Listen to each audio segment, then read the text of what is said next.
I'm Karen Kaiser, And I'm Kat Fitzpatrick. and we'd like to talk to you about Vietnam. April 30th, 2025 is the 50th anniversary of the fall of Saigon and the end of the Vietnam War. Kat and I first met in Saigon 50 years ago. She was a third grader at the American school, and I was a school librarian. Now we have reconnected, and we have unique stories to share, stories that you might not hear anywhere else. Do you wonder what Saigon was like in those days? Why we were there? Or how we were finally able to get out? Have you asked yourself what it must have felt like to live in a place surrounded by war? How the experience affected civilians like us, or what it all means today? Answers to those questions and more are found in Letters Home. Mine became the basis for my memoir, Gardens in the Midst of War, Saigon, 1973 to 1975.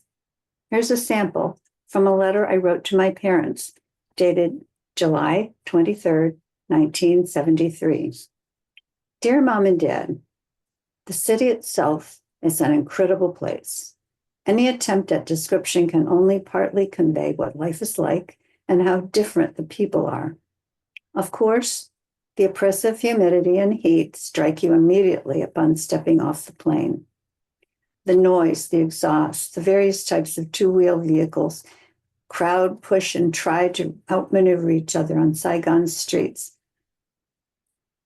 which are crowded with these, and so are the alleys and the sidewalks.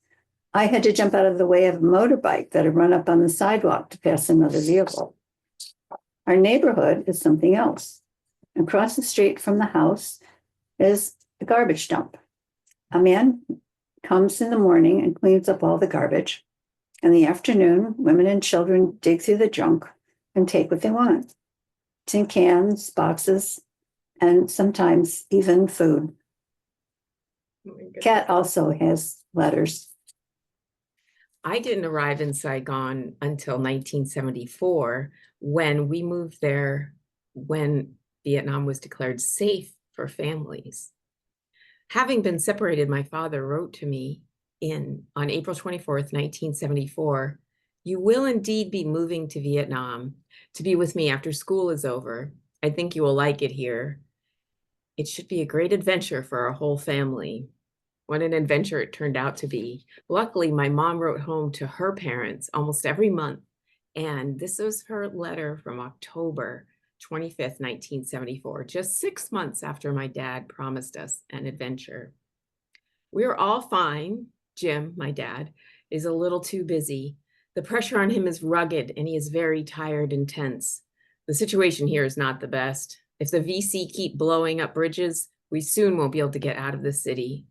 Coming in from the movie the other night, we saw explosions in the distance. So it is a really weird situation and very restrictive, hard on those of us who thrive on the great outdoors. I guess the war will never end," she finished. But we do know that the war did end, but the stories, they go on and they linger. It wasn't until last year, 2023, that I finished my memoir, For the Love of Vietnam. Ed and I are eager to share more with you through words and pictures. Contact us for more information. Bye. Bye.